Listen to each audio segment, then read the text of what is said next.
Ok. Bonsoir. Bonsoir. Bienvenue, prophétesse Mireille. Amen. Bienvenue tout le monde. Alléluia. Amen. C'est une excellente chante qui a déjà mis un album sur deux albums. Wow. Deux albums sur oui. Donc on va profiter d'un chant venant de toi. Ah, viens s'il te plaît.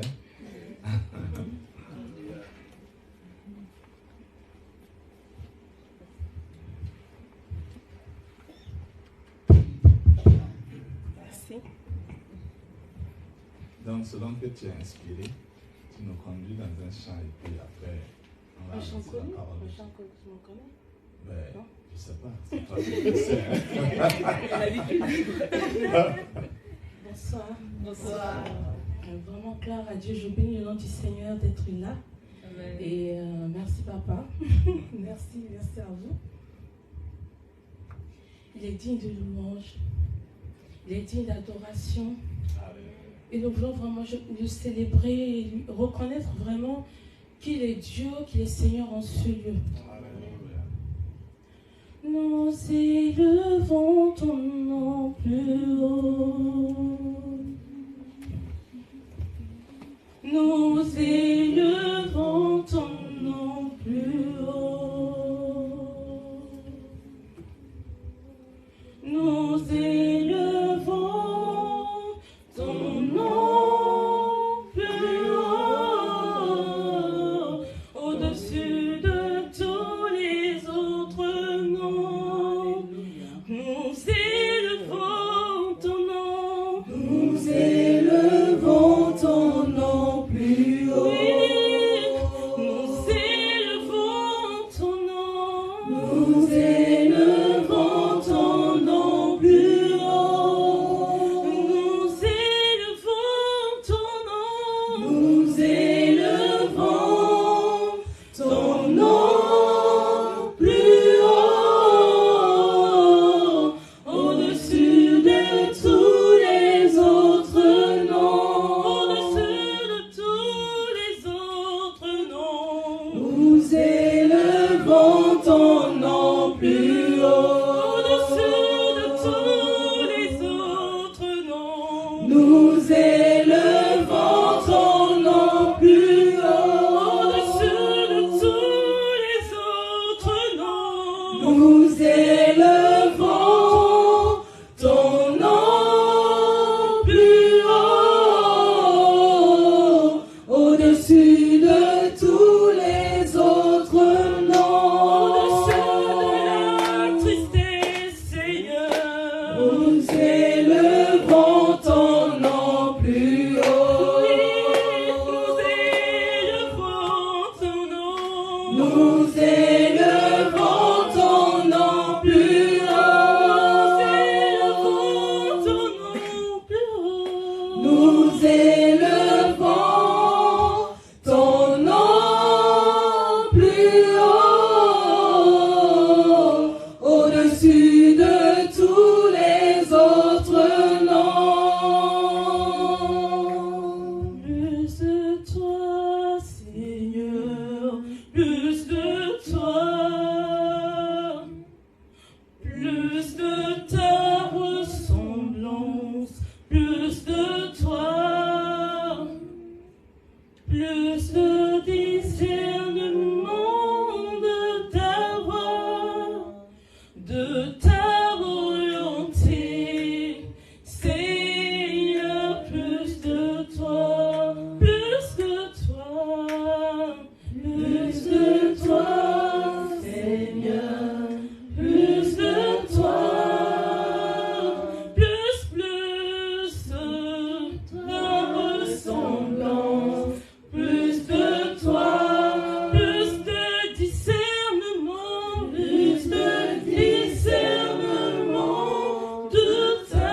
beaucoup. Alléluia.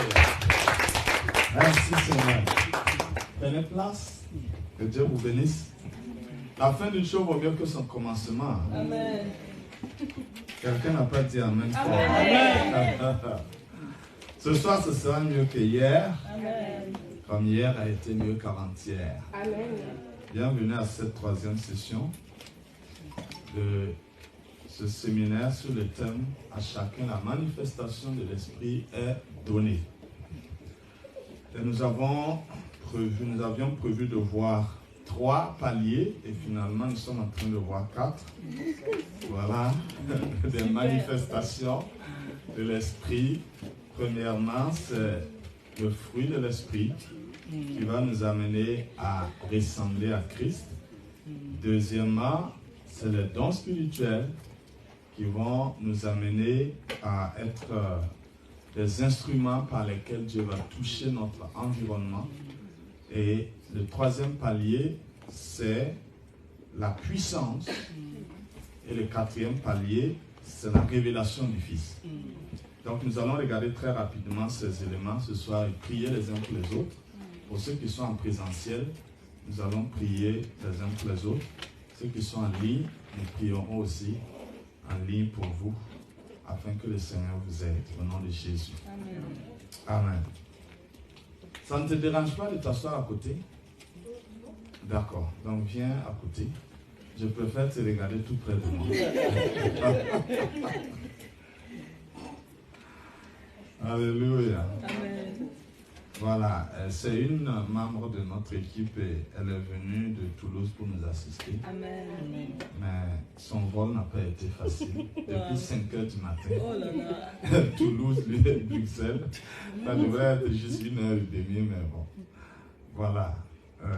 Satan est vaincu. Amen. Voilà, lorsque on a des difficultés pour aller là où Dieu nous attend, ça veut dire qu'il y a de grandes choses. Amen. Élie était en train d'aller à Auréa depuis sur la route, il a demandé à mourir. Et Dieu a envoyé un ange lui dire, mange, hein, c'est pas le temps de mourir. Tu dois enfanter 3 hommes d'abord avant de partir. Alléluia. Amen. Donc la puissance est l'élément incontournable. On a commencé avec le fruit de l'esprit, qui est vraiment une entité globale, la loi du tout ou rien. C'est ça, à prendre ou à laisser. On ne peut pas prendre quelques éléments, laisser d'autres éléments. On est arrivé aux dons spirituels où on n'est pas obligé de tout avoir. On peut utiliser certains dons, pas forcément d'autres, et on se complète. Mais quand on arrive à la puissance, là encore, c'est la loi du tout ou rien. C'est incontournable. Tu ne peux pas être un chrétien, tu te débrouilles pour vivre sans la puissance de Dieu. Alors, si tu arrives à vivre sans la puissance de Dieu, c'est que tu es plus puissant que Dieu lui-même.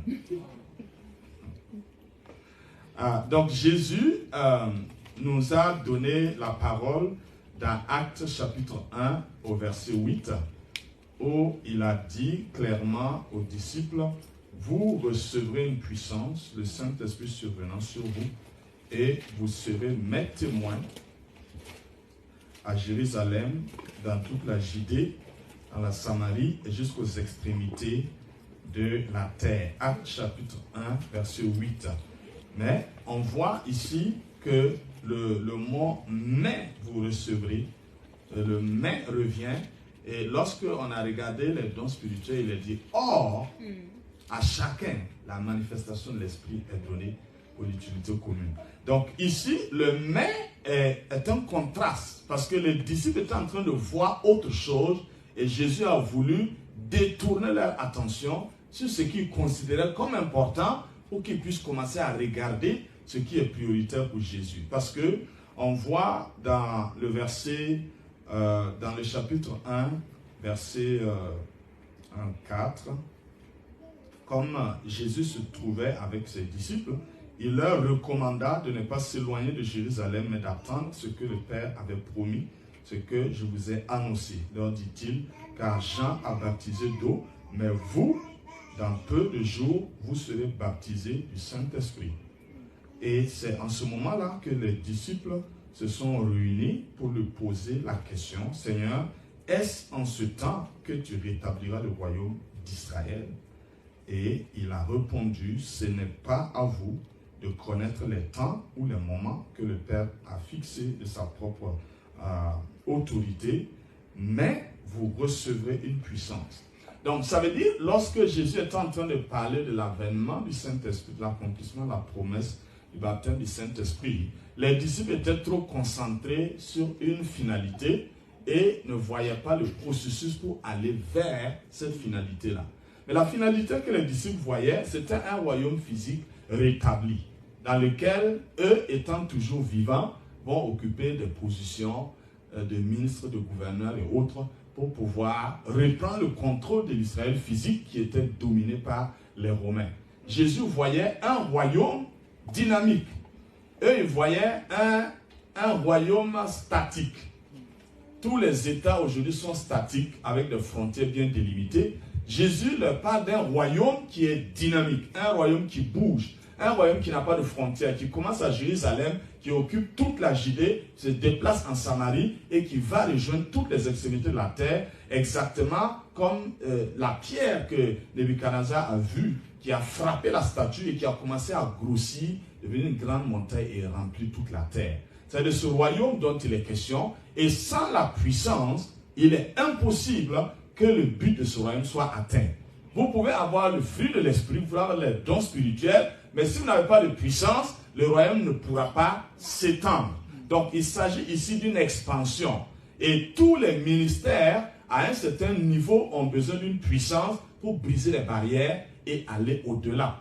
Et c'est de cette puissance que nous voulons parler ce soir comme la troisième manifestation importante du Saint-Esprit quand il vient dans la vie d'une personne. Et pourquoi Jésus a dit cette parole? Il faut repartir dans l'histoire de Jésus lui-même.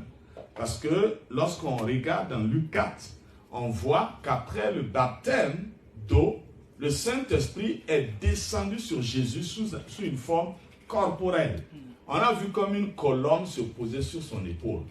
Et Jean-Baptiste avait reçu ce signe de Dieu que la personne à qui tu vas baptiser d'eau et que tu vas voir une colonne descendre sur son épaule, il s'agit effectivement du Messie. Donc il baptisait les gens, il les baptisait, jusqu'au jour où il a vu le Seigneur venir. Et Dieu lui a donné la grâce de reconnaître Jésus avant même que la colonne descende sur son épaule. Donc il savait déjà que c'était Jésus et il a refusé de baptiser Jésus. Jésus a dit non, il faut faire ce qui est convenable. Et après le baptême, on voit effectivement le Saint-Esprit qui descend sur Jésus et Dieu qui parle du haut des cieux et qui déclare que c'est son Fils. Ah, ça c'est le quatrième niveau là, la révélation du Fils. Parce que Jésus a été cet enfant qui est né et ce Fils qui est donné. Donc chacun d'entre nous est appelé à quitter le stade d'enfant pour arriver au Fils. C'est à partir du Fils que Dieu peut accomplir tout ce qu'il veut à travers nous. Mais il faut que le Saint-Esprit se manifeste pour que la révélation du Fils aussi s'ensuive.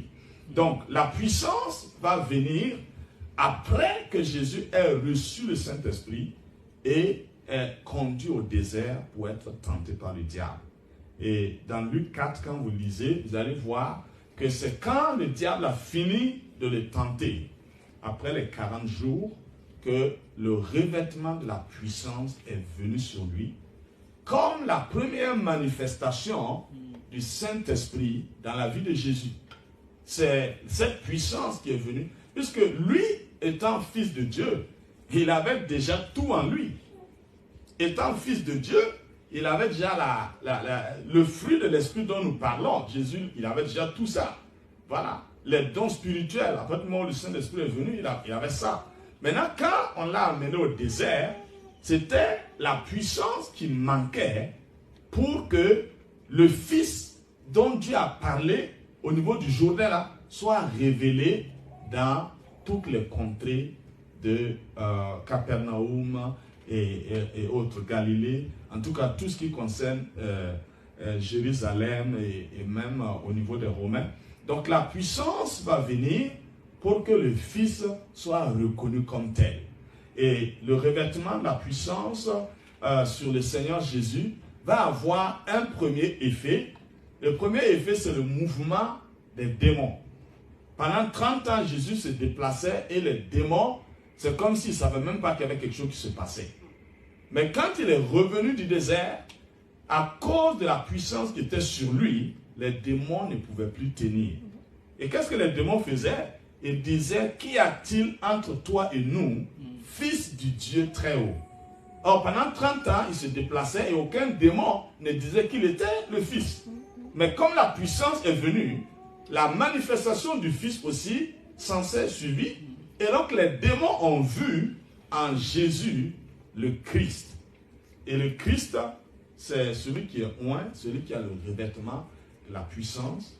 Le Christ, c'est la manifestation de Jésus, alors que Jésus est la manifestation d'Emmanuel. Et c'est la puissance qui va faire cette différence. Donc, ce n'est pas une option pour un chrétien d'avoir ou pas la puissance. Ça, c'est une obligation. Au même titre que le fruit de l'esprit, la puissance du Saint-Esprit aussi est une obligation. Il faut que nous ayons cette puissance-là pour pouvoir accomplir ce que le Seigneur nous demande de faire. Donc, dans l'aspect expansion, on va voir comment Jésus va procéder. Quand vous arrivez dans Luc chapitre 10, vous allez voir que Jésus va enlever une portion de cette puissance et il va déléguer ça à ses disciples en leur disant d'aller et chasser les démons, guérir les malades et annoncer la bonne nouvelle du royaume. Ils n'étaient pas nés de nouveau en fait. C'était juste des gens qui suivaient le Seigneur Jésus, mais ils n'étaient pas nés de nouveau. Donc la puissance que Jésus avait va leur être impartie et ils vont partir. Ils seront étonnés de voir que la même manière que les démons bougent face à la puissance de Jésus, ces mêmes démons vont bouger face au commandement de ses disciples parce qu'ils ont une portion de la puissance de Jésus. C'est dans ce cadre-là que la puissance est indispensable pour l'expansion.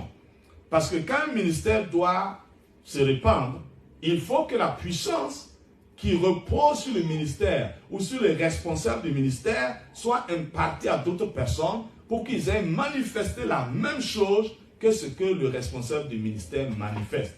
Sinon, il sera obligé de courir un peu partout. On dit que tu vas gagner Jérusalem, ensuite la Judée, la Samarie et les extrémités de la terre. Tu ne pourras pas le faire toi seul. Donc, il faut que la puissance qui est en toi, tu l'impartisses sur des gens qui vont aller manifester la même chose que toi. Et c'est ça qu'on appelle aussi l'ADN d'un ministère. Lorsque tu suis un homme de Dieu ou une femme de Dieu et tu lui es fidèle, tu lui es loyal, à un moment donné, son ADN passe dans ta vie. Et l'expression de ton ministère se manifeste exactement la même chose chez lui. Il va aller à quelque part, quand les gens vont le voir manifester le ministère, ils vont reconnaître que cette personne doit être connectée à telle autre personne. Ça, c'est la puissance qui a été transférée et c'est l'ADN qui est le circuit de transfert de cette puissance-là. Donc, c'est ce que Jésus a fait et les disciples, ils sont partis, 70 sont partis, après 120 sont partis et ils ont vu les mêmes résultats. C'est que les démons étaient chassés, les malades sont guéris et la bonne nouvelle du royaume était prêchée. Et à partir de là, on va voir le troisième niveau de cette puissance-là. Le premier niveau, c'est que tu manifestes ton statut de fils, et donc les démons reconnaissent. Le deuxième niveau, tu délègues cette puissance à d'autres personnes qui, eux aussi, vont aller manifester. Donc, ça contribue à l'expansion. Là où tu ne peux pas aller, des gens portent ta puissance pour aller opérer là-bas. Ok? Le troisième niveau qui est très très important, c'est le fait de tenir ferme. La puissance nous aide à tenir ferme face à toute situation. Lorsque vous regardez le parcours de Jésus, à un moment donné, il était vraiment entouré d'une multitude de personnes. Et puis, les gens même voulaient faire de lui un roi parce qu'il répondait à tous leurs besoins. Et il était quelqu'un qui les comprenait, qui les connaissait. Donc, à un moment donné, il voulait se débarrasser de tous les rois qui étaient autour pour avoir un seul roi, Jésus. Mais Jésus n'était pas là pour ça. Donc, il s'est éclipsé et puis il a disparu. Mais les gens étaient par milliers et puis autour de lui le cherchaient jusqu'à ce que dans Jean 6, les gens sont face à un message difficile. Il dit de manger sa chair et de boire son sang. Et on va voir qu'ils vont tous partir. Il va se retrouver avec les 12 disciples et il n'en fait pas un problème. Il leur demande, et vous alors, n'allez-vous pas partir? Ça, c'est la puissance qui fait qu'un homme peut tenir ferme, même abandonné par tout le monde. Si tu n'as pas cette puissance-là, tu auras beau avoir le fruit de l'esprit, avoir les dons spirituels, tu vas t'écouler. Et cette puissance, lorsque tu l'as, elle te donne d'être inflexible face aux vents, aux tempêtes et toutes sortes de marées que l'ennemi peut amener dans ta vie. Et quand vous regardez par exemple Jésus, après Jean 6, qu'il a été abandonné, il a reconstruit son ministère et puis les gens sont revenus encore par milliers. Mais après, ce sont ses propres disciples, les 12 là, qui vont l'abandonner. Juste avant la crucifixion. Il va se retrouver tout seul. Mais c'est la puissance qui est en lui qui va faire qu'il va tenir. Et à la fin, son propre père, à la croix, va être la dernière personne à lui donner d'eau. Et là, ce sera insupportable. Il va crier, mon Dieu, pourquoi m'as-tu abandonné? Mais il a tenu ferme jusqu'au bout. Parce qu'il a reçu un revêtement de puissance. Et c'est la raison pour laquelle il a dit aux disciples, ne vous éloignez pas de Jérusalem. Parce que si vous ne recevez pas cette puissance-là, vous aurez beau avoir la bonne volonté, la détermination, la sincérité et tout. Ça va commencer, mais ça ne va pas se terminer. Donc, tous les chrétiens, les serviteurs de Dieu, les servants de Dieu qui s'amusent avec la puissance et qui se disent que c'est une option, ceux qui veulent travailler avec la puissance, ceux qui ne veulent pas, ne travaillent pas avec, il faut regarder la fin. Parce que s'il n'y a pas une puissance qui est là, ça va commencer. Ça va bien commencer, c'est vrai, mais à un moment donné, ça va s'arrêter. S'il n'y a pas de puissance, c'est qu'il y a une autre puissance. De toutes les façons, il faut s'appuyer sur quelque chose. Parfois, il y a une puissance financière. Parfois, il y a une puissance humaine. Vous pouvez être tellement bien entouré que ça fonctionne. Mais le jour que le diable va taper sur l'entourage, là, et vous êtes seul maintenant, là, vous allez succomber. Si vous avez une puissance financière qui vous soutient, ça vous rend solide. Mais le jour que le diable va taper sur les finances, vous êtes tombé. Mais si vous vous appuyez sur la puissance de Dieu, Satan ne peut pas taper sur la puissance de Dieu. S'il tape, ça ne fait qu'exploser. Et c'est ça qui fait la force d'un homme de Dieu, d'une femme de Dieu. C'est ça qui fait que nous pouvons tenir ferme pendant les temps de preuve. C'est pourquoi quand Jésus était face à Gethsemane et qu'il devait aller à la croix, il a dit aux disciples là, priez avec moi. Mais dans le fond, ce n'est pas que Jésus a besoin de leur prière. Dans le fond, c'est eux-mêmes qui ont besoin de la prière pour tenir ferme. Ils n'ont pas prié. Jésus leur a demandé 3 fois. Et ils se sont endormis. Mais Jésus a tenu ferme malgré tout. Après, c'est eux qui ont fui. Et leur responsable a nié le maître 3 fois. Tout ça, c'est pas manque de puissance. Et leur problème, c'était quoi? Ils ont reçu 2 fois une délégation de pouvoir et de puissance pour aller chasser les démons, guérir les malades. Mais quand ils sont allés faire, et puis ils sont venus rendre compte, c'est fini. Ils ont remis la puissance. Et puis ils continuent encore leur route. Parce qu'ils ne sont pas nés de nouveau. Donc comme ils ne sont pas nés de nouveau, la puissance, c'est comme un manteau qu'on leur donne. Ils vont aller manifester, et puis ils viennent remettre. Donc Jésus leur dit, il y a une autre puissance qui va venir. Ça ne sera pas comme un manteau. Ça va se confondre à vous-même. Mais il faut que vous restez à Jérusalem, que vous recevez cette puissance-là. Effectivement, dans Actes chapitre 2, ils sont restés et cette puissance est venue. Et avec ces disciples, on n'arrive pas à voir l'effet de la puissance parce qu'en fait, ils avaient déjà fonctionné 3 ans et demi avec la source de la puissance. Donc, à partir de la Pentecôte, ça se poursuit comme Jésus était là. Mais quand vous avancez un peu, arrivé dans Actes chapitre 6 comme ça, vous allez voir les effets de cette puissance-là qui va commencer à se manifester.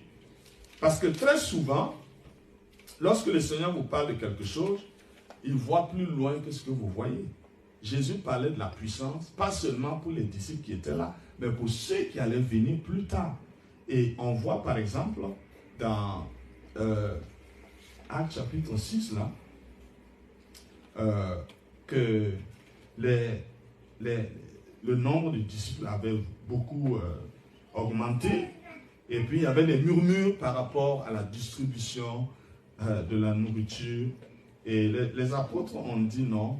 Et nous ne pouvons pas gérer ces questions sociales. Il faut choisir des diacres qui vont s'en occuper. Et ils ont dit quoi? Nous allons nous occuper de la parole et de la prière.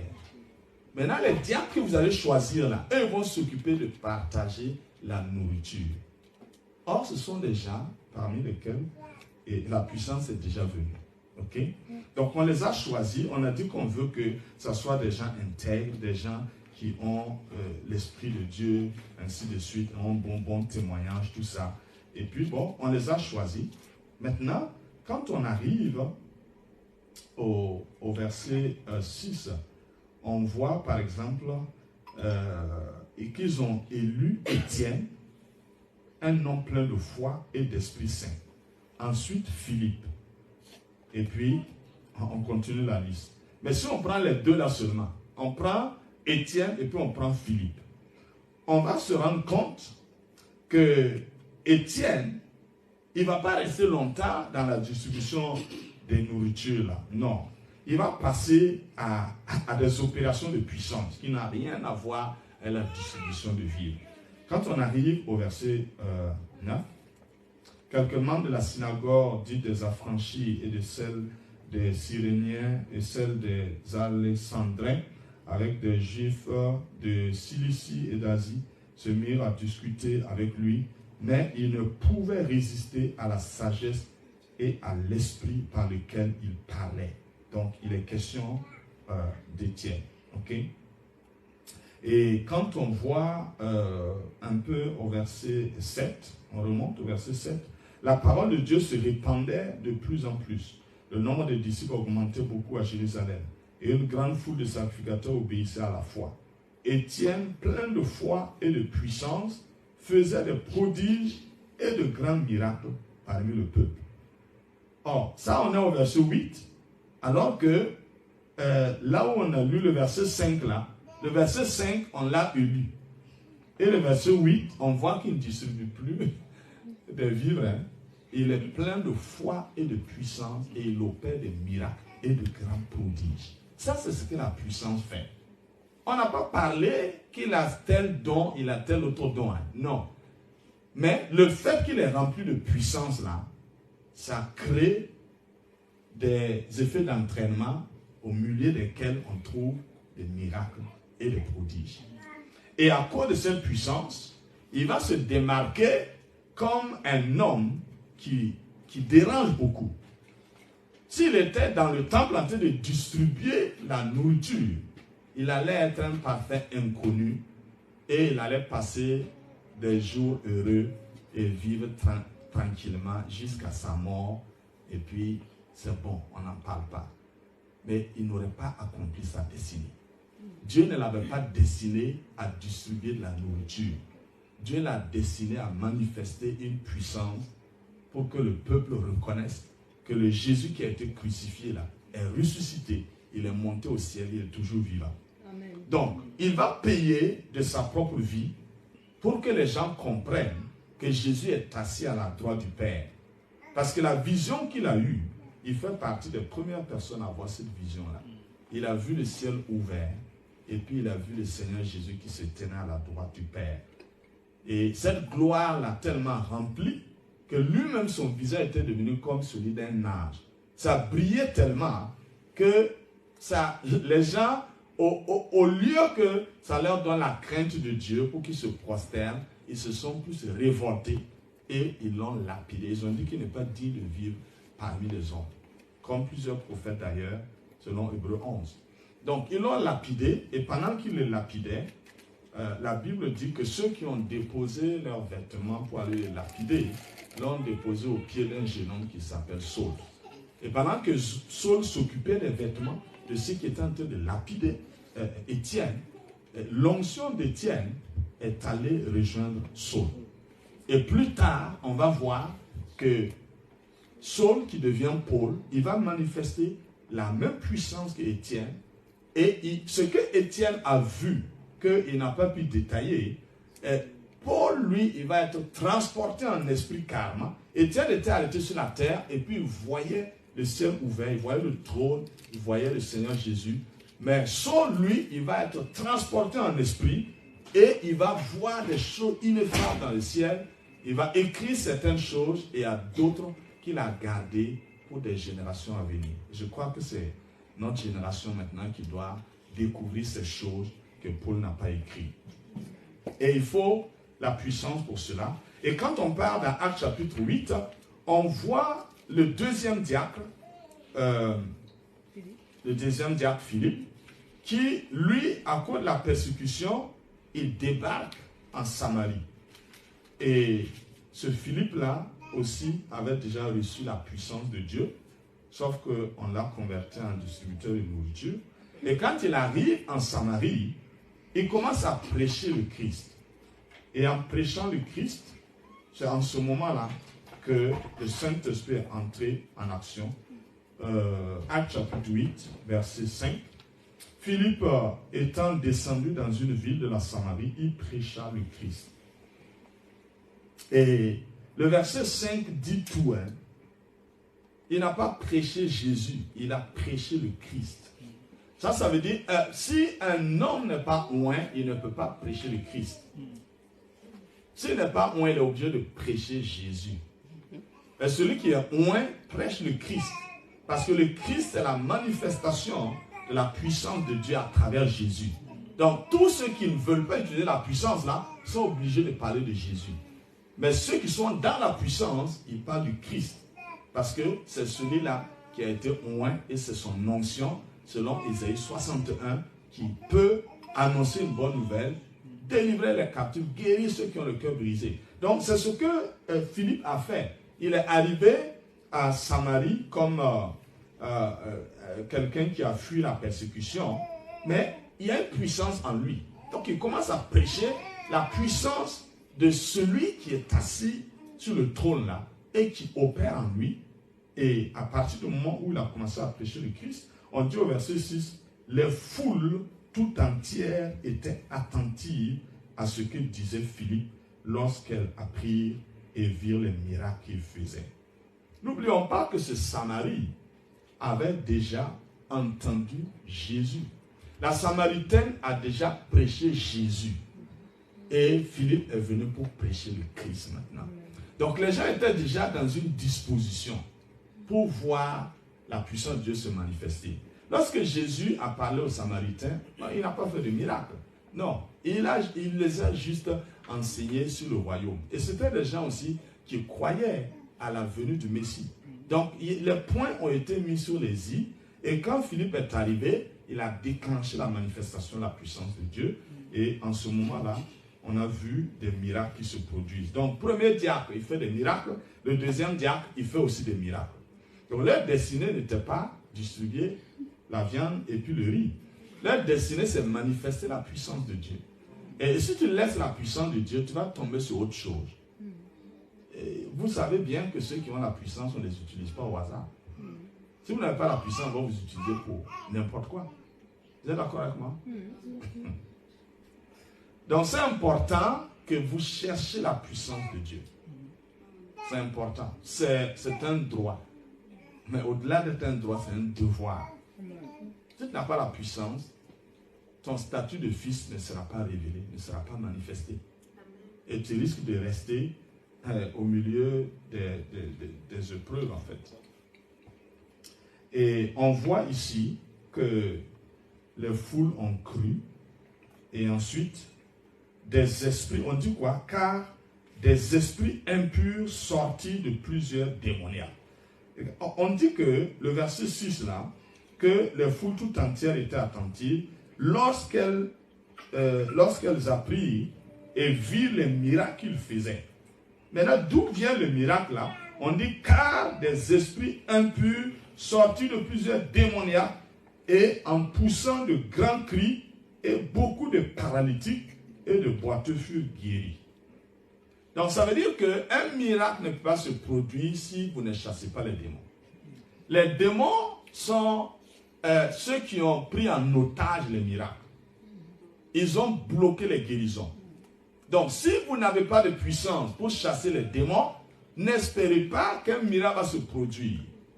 Et nous ne sommes plus dans un temps où Dieu fait des miracles, hein, où Dieu guérit des malades, où Dieu fait ceci, fait cela. Dieu ne fait plus ça. Dieu a remis ça à ses enfants. Il a dit à ses enfants, prenez ma puissance et allez faire les miracles. Prenez ma puissance, allez guérir les malades.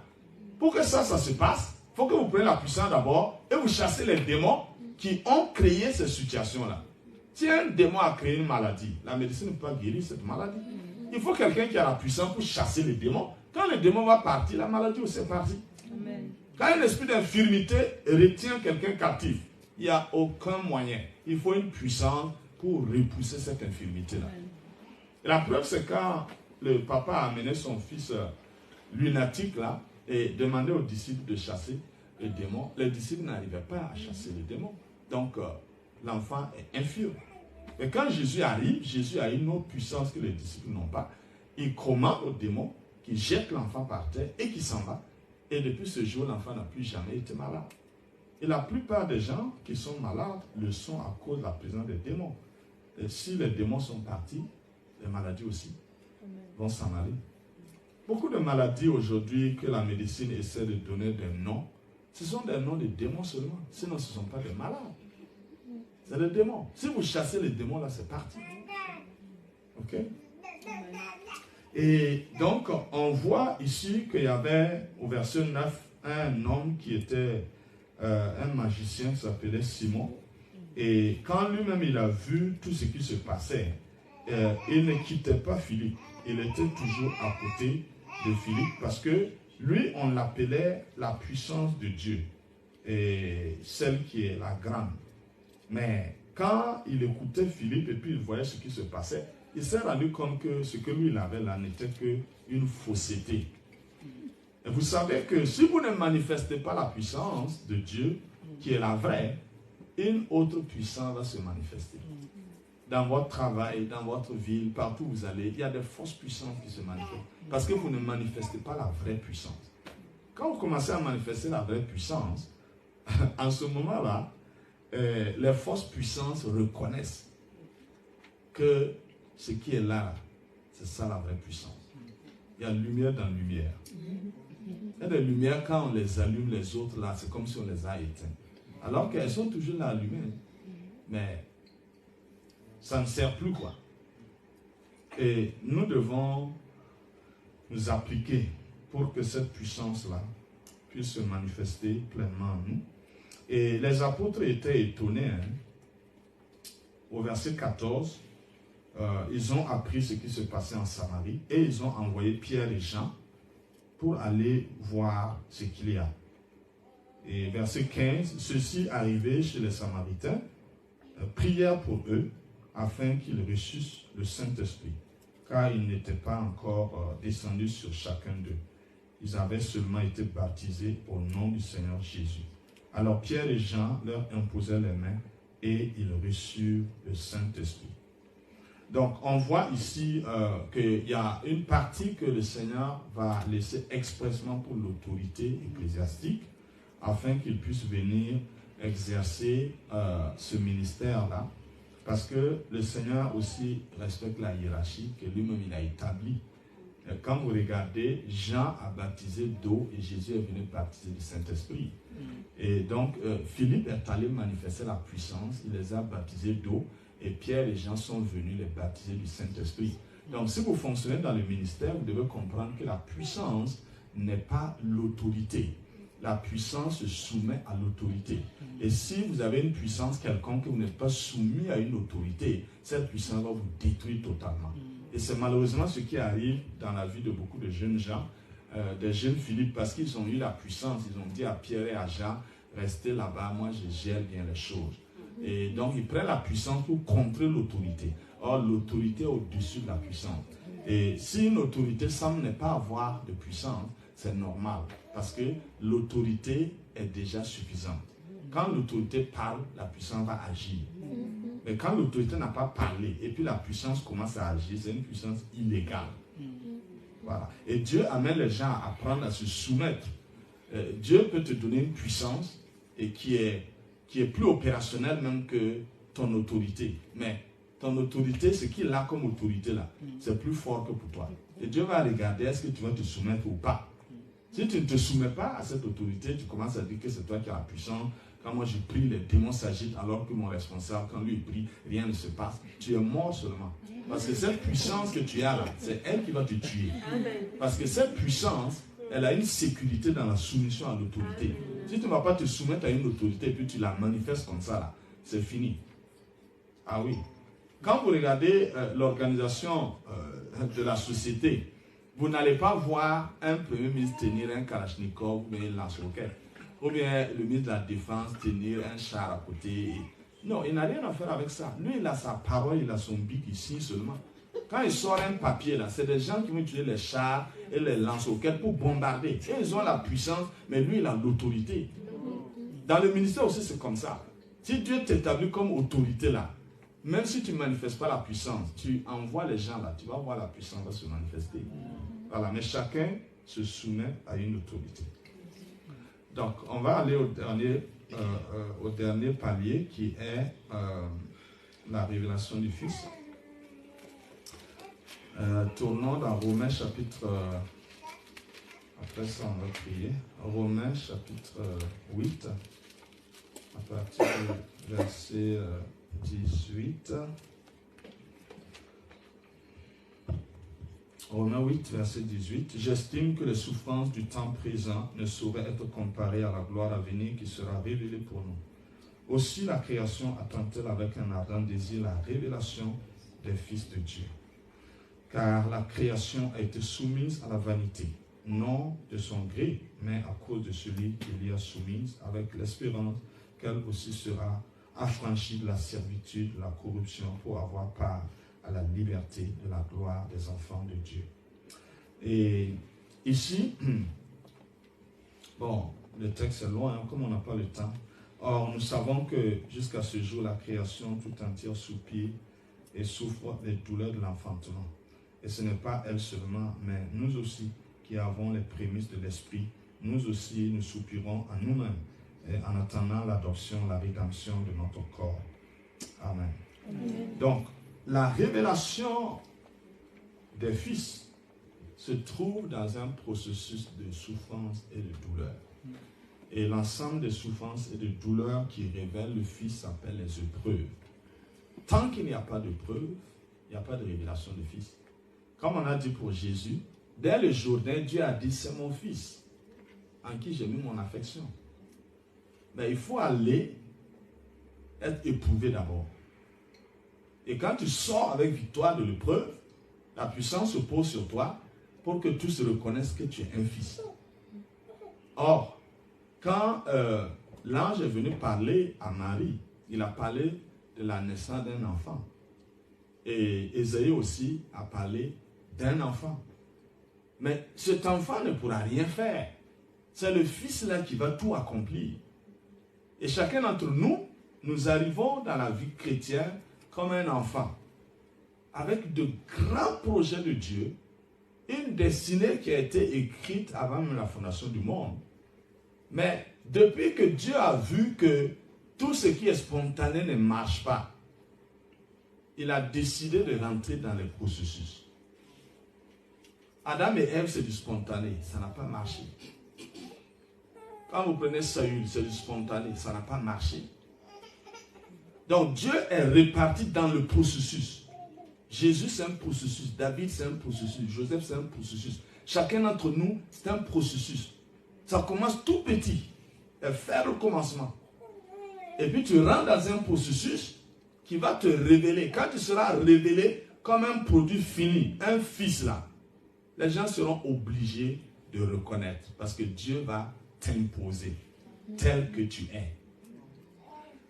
Quelque chose de très important que nous devons savoir, c'est que Dieu peut vouloir te donner une position, mais Dieu ne sera jamais dans la complaisance. Il ne va jamais te donner une position où tu es là-bas et puis tout le monde, vraiment, quand les gens regardent ta position et ce que tu fais, les gens sont mal à l'aise. Dieu n'est pas dans ça. Ça ne sert à rien de gêner, de prier pour avoir une position que tu seras incapable d'assurer. Non. Quand Dieu te donne une position, bien que ce soit une position de grâce, que tu ne mérites pas là, les gens vont regarder ce que tu fais, ils vont reconnaître qu'il te fallait à cet endroit-là. Parce que quand il a donné la position à Joseph, au niveau de l'Égypte là, Pharaon même a dit qu'on ne peut pas trouver quelqu'un d'aussi intelligent que ce jeune homme-là. Alors qu'il vient d'une prison. Il n'a pas fait l'école en Égypte. Mais Dieu l'a qualifié. Et c'est ce processus de qualification-là que Joseph, il a commencé depuis que le père lui a donné la tunique bigarrée, là, la tunique multicolore. C'était le transfert d'onction de son père sur lui. Cette onction lui a créé des problèmes. Quand les gens ont vu la tunique seulement, ils ont dit, ah, lui là, il est plus aimé que nous. Et la jalousie a commencé. Et à partir de là, les rêves sont venus et les gens ont dit, ah, voilà, il est en train de rêver pour montrer qu'il va nous gouverner. Donc il faut le tuer, lui, avec ses rêves. Mais c'est le processus comme cela. Et puis, le puits, chez Pharaon, la prison, Dieu est en train d'amener cet enfant à devenir un fils. Et à partir de 30 ans, il était déjà un fils accompli. Et quand il s'est présenté devant Pharaon, il n'y avait pas de doute. David aussi, c'est comme ça. Au moment où Dieu le prend, Samuel même est étonné. Au moment où Dieu le prend, Isaïe ne s'en revient pas. Il avait éliminé dans le processus. Dieu est allé le prendre en tant qu'un enfant et il l'a mis dans un processus. Processus dans lequel il avait le risque même de perdre sa vie. Face au lion, c'est un risque de perdre sa vie. Face à l'ours, c'est un risque de perdre sa vie. Face à Goliath, c'est un risque de perdre sa vie. Et finalement, face à Saül. C'est Saül même qui est devenu l'élément le plus dangereux. Et ce processus va amener David à grandir. Et à 30 ans, il était un fils accompli qui s'est révélé. Et tout le monde était d'accord. Tout le monde devait accepter que celui-là, il est en son temps et il est dans sa capacité, il est dans sa manifestation. Cette partie, elle est... Là où c'est compliqué, ce sont les épreuves. Parce que quand les gens commencent à manifester la puissance de Dieu, et ils ont les dons spirituels, et puis ils voient que le fruit est là, ils se disent qu'ils sont arrivés. Or, il y a un certain nombre de situations que Dieu va te faire passer pour que ce que tu vas conduire, là, tu ne rencontres pas quelqu'un qui va te dire, ah vraiment, je suis dans ceci, je suis dans cela, et puis tu dis, oh, toi ton problème, moi je n'ai jamais vu ça. C'est quel genre de personne comme ça? Ben oui, quand tu dois être un leader, la Bible dit quoi? Jésus peut secourir parce qu'il a souffert lui-même. Il a été tenté en toutes choses sans commettre de péché. Donc, quand tu vas être un leader, le Seigneur va te faire passer par toutes les situations que ta suite doit passer. Toi, tu as une anticipation prophétique de toutes les souffrances que les gens vont venir après toi. Donc, si tu dois conduire 100 personnes, tu dois te préparer à passer par 100 sortes de preuves possibles. Et quand on prie pour avoir un grand ministère, il faut savoir qu'on est en train de prier pour avoir de gros problèmes.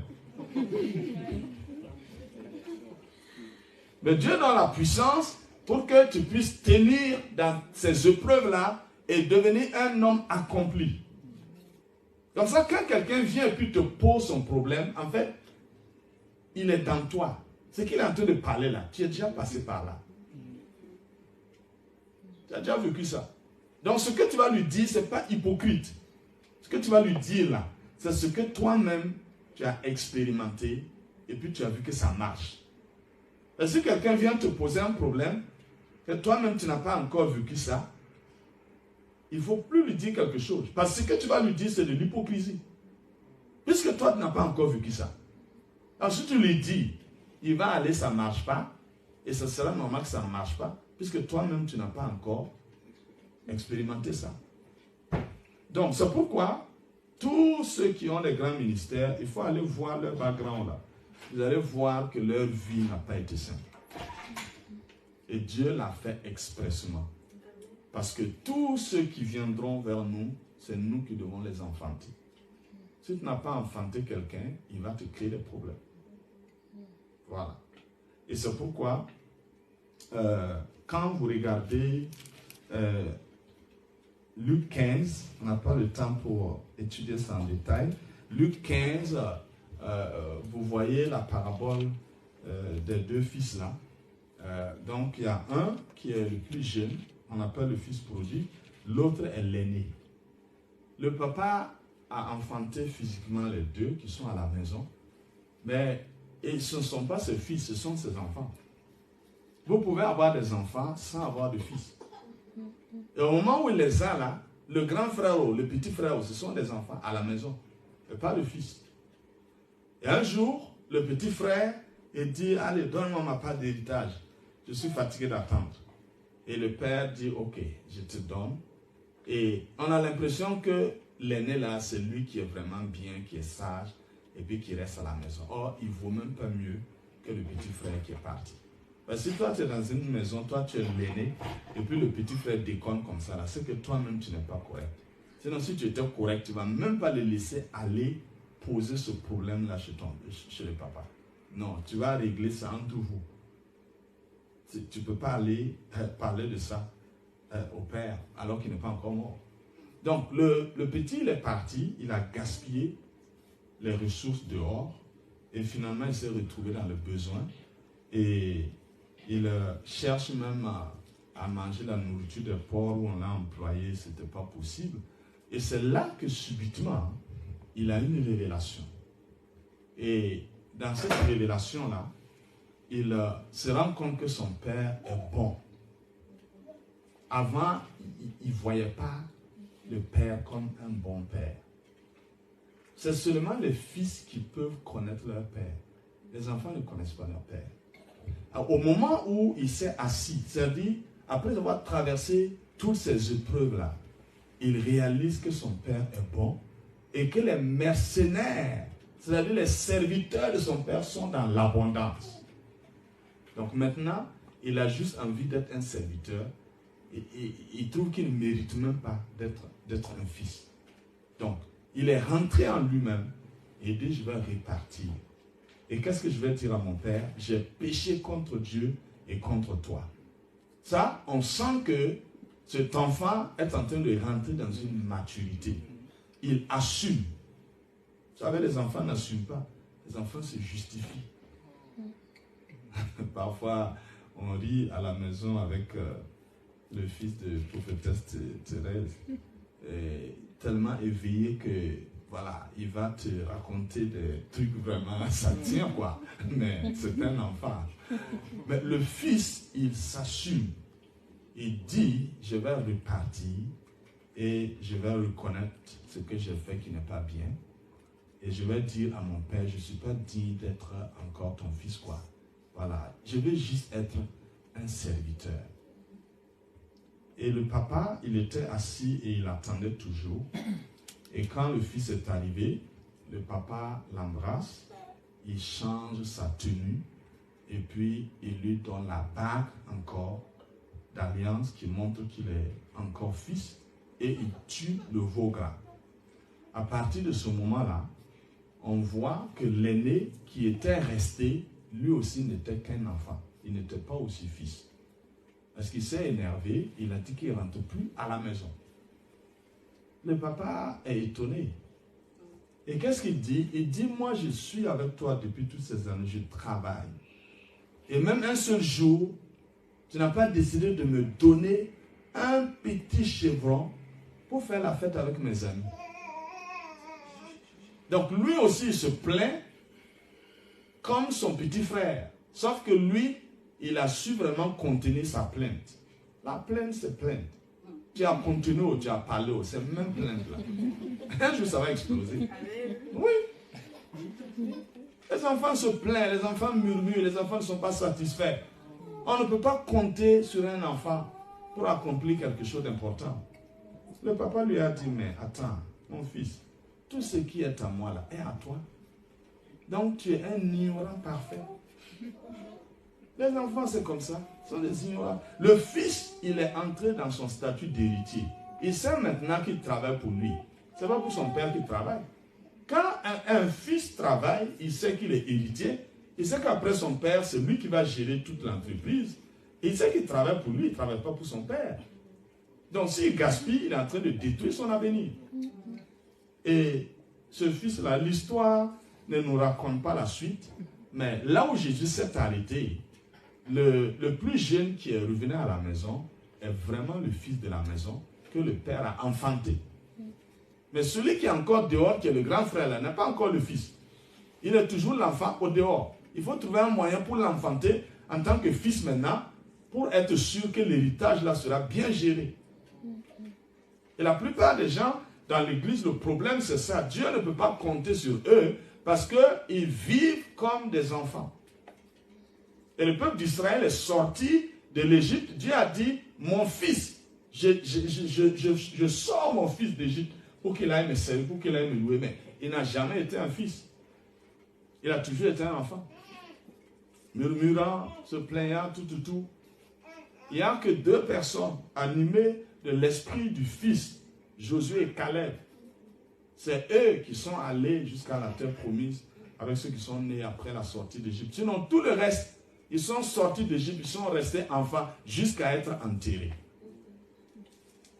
Et Dieu nous appelle à avoir la puissance, à traverser les épreuves et à rentrer dans notre statut de fils pour pouvoir accomplir ce pourquoi il nous appelle. C'est cela l'apôtre Paul, quand il écrit aux Galates, dans le chapitre 4, là, il leur dit que tant que l'héritier est un enfant, là, il ne diffère pas d'un esclave. Et son héritage est remis à des administrateurs jusqu'à ce qu'il atteigne le statut de fils et en ce moment, on va lui remettre son héritage. Donc, la plupart des gens ne rentrent pas dans leur ministère, ils ne déclenchent pas leur destinée parce qu'ils refusent d'être des fils, ils continuent d'être des enfants. Dieu ne va pas t'engager dans un processus qui va te détruire. Donc, si tu es un enfant et puis tu veux le papa là te paye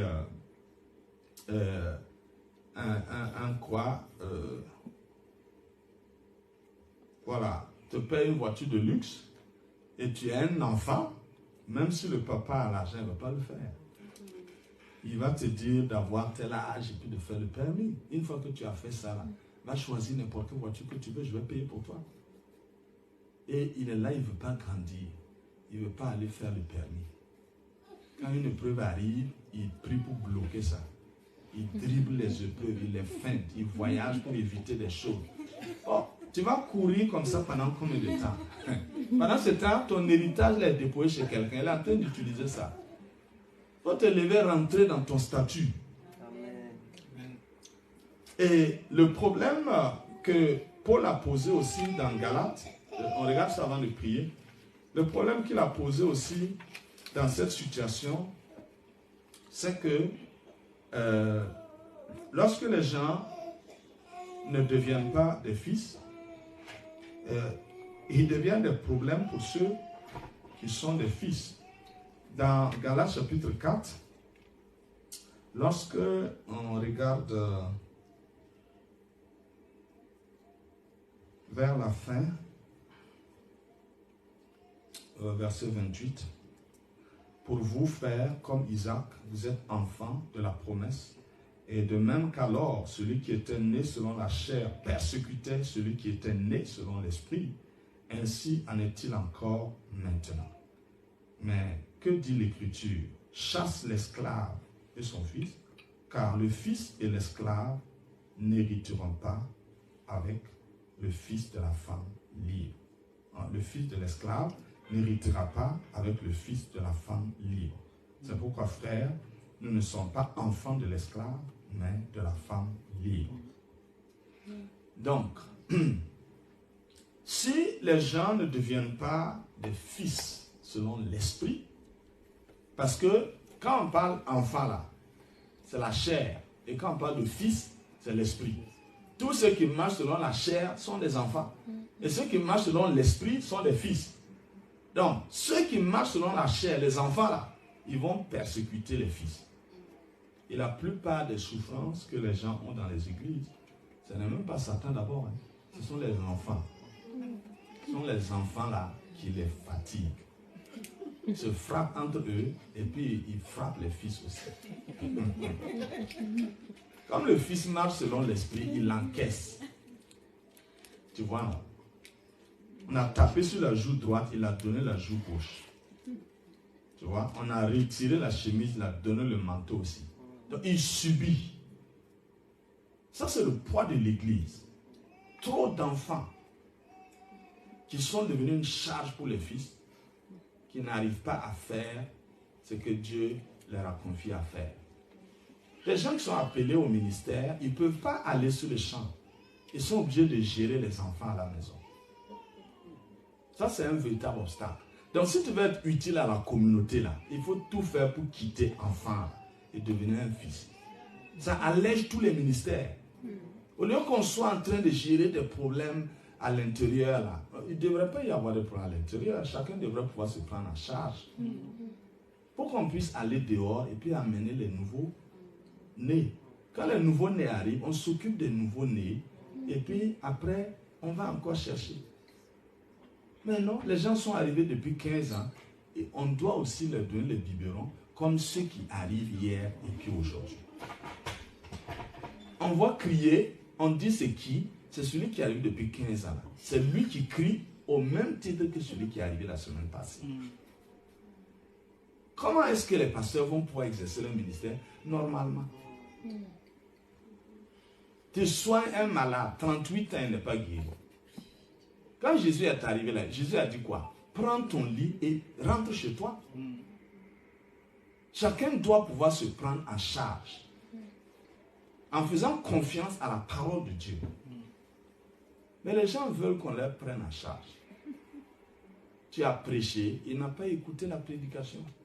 Il attend que tu finisses et puis il va te voir, lui et toi seulement, pour que vous parliez. Mais le pasteur ne peut pas prêcher à 100 personnes et puis après il doit recevoir une personne. Il va mourir avant son temps.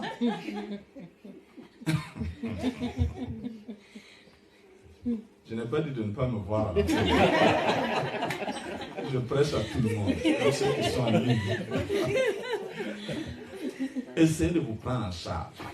Tu vois, le paralytique là, il a dit non, je n'ai pas. Jésus dit, veux-tu être guéri? Il ne répond pas à ça.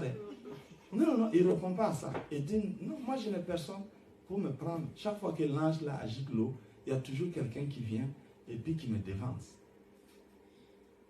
Jésus dit, est-ce que tu veux être guéri? C'est ça la question. On ne te demande pas est-ce qu'il y a des gens qui te prennent en charge. Toi-même comme ça, est-ce que tu veux être guéri? Est-ce que tu veux devenir un fils? Ou bien tu veux continuer à chier dans tes caleçons? En mettant le tort sur d'autres personnes. Ça fait 38 ans maintenant. Tu as mis le tort sur les gens là, ça n'a pas fonctionné. Prends-toi en charge et puis on finit. Jésus dit, prends ton lit et rentre chez toi. Il n'a pas dit qu'aujourd'hui c'est sabbat, hein? On ne porte pas de charge. Depuis longtemps, il a envie de porter une charge, mais lundi, il ne peut pas porter, mardi, il ne peut pas porter, jusqu'à samedi, il ne peut pas porter. Le samedi, là, Jésus lui a dit, il faut porter ta charge. Quand il a entendu la parole, il a cru, là, il s'est levé, il a pris son lit, il a commencé à marcher pour rentrer chez lui. Et puis maintenant, les gardiens du temple ont dit, hey, toi là, tu vas où? On vous a pas dit que samedi on ne porte pas de charge? Le gars a dit, hey, celui qui m'a guéri là m'a dit de prendre mon lit et de partir à la maison. J'ai même plus besoin de ce lit là. Mais comme il m'a dit de porter la charge et puis aller là, je suis un fils maintenant. J'assume, je porte ça et puis je pars. Devenons des fils. C'est ce que Dieu nous demande. Amen. Alléluia. Amen. Donc, nous allons prier ce soir, les uns pour les autres. Dans un premier temps, nous allons nous repentir pour toute attitude vraiment de gamin dans la maison de Dieu. Quand vous regardez l'église primitive, ça allait très vite, quoi. Les gens n'ont pas eu besoin d'attendre 10 ans pour avoir une maturité, pour aller. Non, c'est aller très vite. Et aujourd'hui, les gens... bon, parfois, moi, je ne suis pas né dans une famille chrétienne, hein, mais même si j'étais né là-bas, j'allais éviter de me tenir devant les gens. Je suis né dans la foi. Bon, toi tu as peut-être 35 ans et tu dis je suis né dans la foi. Donc depuis 35 ans là, tu as fait quoi?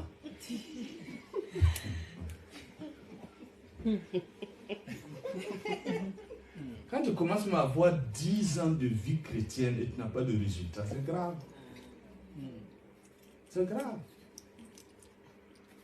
Donc, il faut qu'on se révolte et qu'on sorte de cette stagnation spirituelle-là, qu'on rentre dans le mouvement du Fils. Un enfant, tu arrives à la maison, il est toujours assis à la maison. Mais si tu vois un fils assis à la maison, il est malade. Sinon, il ne va pas s'asseoir à la maison. Un fils est toujours en train de courir pour les affaires de son père. Ce sont les enfants seulement qui sont assis à la maison. Ils ne font rien. Tous ceux qui ne veulent pas servir Dieu, là, ce sont les enfants. Je leur parle, non, prie seulement pour que ma situation se débloque. Sinon, le ministère, là, moi, je ne suis pas appelé au ministère. Tu es appelé à quoi maintenant?